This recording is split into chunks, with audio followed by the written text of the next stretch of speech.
ہر گزرتے لمحے کے ساتھ خطرہ بڑھتا جا رہا تھا۔ انہیں کیا پتہ تھا کہ یہ صرف ایک طوفان نہیں بلکہ ان کی زندگی کا سب سے خطرناک سفر بن چکا تھا۔ پھر فلائٹ 90 کا رابطہ ٹوٹ گیا اور پانچوں ایئر کرافٹ سمندر کے اس خطرناک طوفان میں لاپتہ ہو گئے۔ لیکن آخر یہ حادثہ ہوا کیسے؟ آئیے جانتے ہیں کہ فلائٹ 90 کے ساتھ اصل میں کیا ہوا تھا۔ ہم جانیں گے کہ پائلٹس اپنا راستہ کیوں بھٹک گئے، موسم کا کیا رول تھا اور ایئر کرافٹ آخر کہاں گئے۔ اور اگر آپ ایسی حیرت انگیز ہسٹریکل مسٹریز دیکھنا پسند کرتے ہیں تو چینل کو سبسکرائب کریں اور ویڈیوز کو لائک ضرور کریں۔ تو چلیے اب وقت ہے 5 دسمبر 1945 میں جانے کا، جہاں سے فلائٹ 90 کی پراسرار کہانی شروع ہوئی۔ اٹلانٹک اوقیان میں واقع ایک ایسی جگہ جسے دنیا بھر میں برمودا ٹرائنگل کے نام سے جانا جاتا ہے۔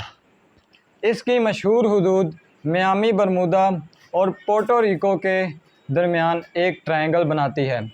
اس علاقے کی شروعات ان جہازوں اور ایئر کرافٹ سے ہوئی جو کبھی واپس نہیں آئے۔ وقت کے ساتھ ان واقعات نے برمودا ٹرائنگل کو دنیا کی مشہور مسٹریز میں شامل کر دیا۔ 5 دسمبر 1945 کو فلوریڈا سے 5 US aircraft training mission پر روانہ ہوئے۔ یہ مشن فلائٹ 90 کے نام سے مشہور ہوا اور اس میں 14 سروس مین موجود تھے۔ شروع میں سب کچھ نارمل تھا اور ایئر کرافٹ اپنی ٹریننگ ایکسرسائز کر رہے تھے، لیکن کچھ دیر بعد پائلٹس کو اپنی پوزیشن اور ڈائریکشن کے حوالے سے کنفیوژن ہونے لگی۔ ریڈیو کمیونیکیشن میں بھی کنفیوژن بڑھتا گیا اور پائلٹس اپنی ایگزیکٹ لوکیشن کو لے کر پریشان نظر آئے۔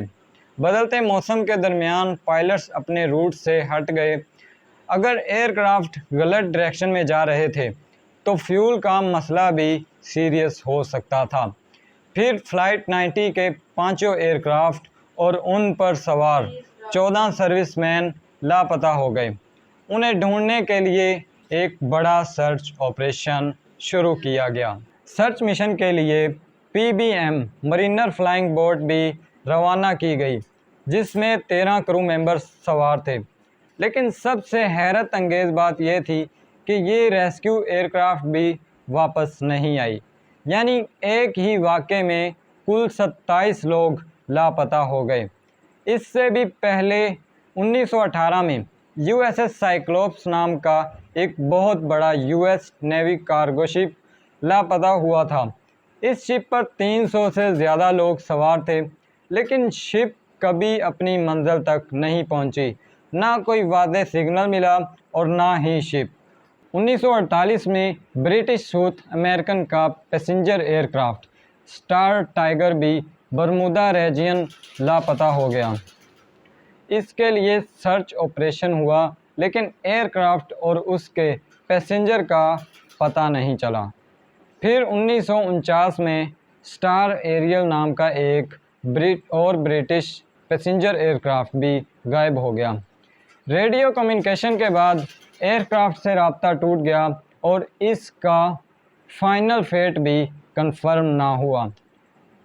1963 میں مرینا سلفر کوینٹ ٹینکر بھی 39 کرو ممبر کے ساتھ لاپتہ ہو گیا۔ سرچ کی گئی لیکن اس کا بھی کوئی پتہ نہیں چلا کہ وہ کہاں گیا۔ 1967 میں وچ کرافٹ نام کا یاٹ میامی کے قریب سے بھی مسٹریز ٹور پر لاپتہ ہوئی۔ حیرانی کی بات یہ تھی یاٹ میامی کی روشنیوں سے زیادہ دور نہیں تھی، پھر بھی اسے دیکھا نہ جا سکا، یعنی کہ اس کا کوئی پتہ نہیں چلا کہ یہ کہاں گئی۔ پرانے زمانے میں نیویگیشن اور موسم کی پیش گوئی آج کی طرح جدید نہیں تھی، جس کی وجہ سے سمندر اور فضا کے خطرات کئی گنا بڑھ جاتے تھے۔ اس علاقے میں گلف اسٹریم کی طاقتور سمندری روح بھی موجود ہے جو پانی کو بہت تیزی سے ایک سمت میں لے جاتی ہے، یعنی اگر کسی جہاز کو حادثہ پیش آ جائے تو گلف اسٹریم اس کے ملبے اور تیرتی چیزوں کو اصل مقام سے بہت دور لے جا سکتی ہے۔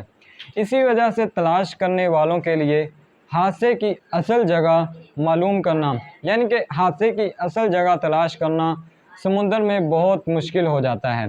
برمودا ٹرائنگل کی کہانیوں میں بھی کمپاس کا ذکر بھی بار بار ملتا ہے، لیکن اس کی وجہ سے لازماً کوئی پراسرار طاقت نہیں۔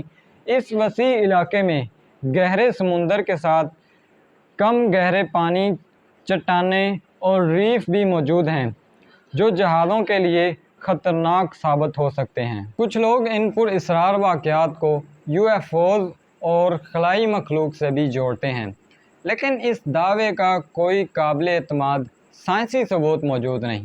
کچھ کہانیاں تو یہاں تک کہتی ہیں کہ جہاز اور طیارے وقت کے دروازے سے کسی دوسری دنیا میں چلے جاتے ہیں، لیکن آج تک کوئی ثبوت نہیں ملا کہ یہ واقعی سچ ہے۔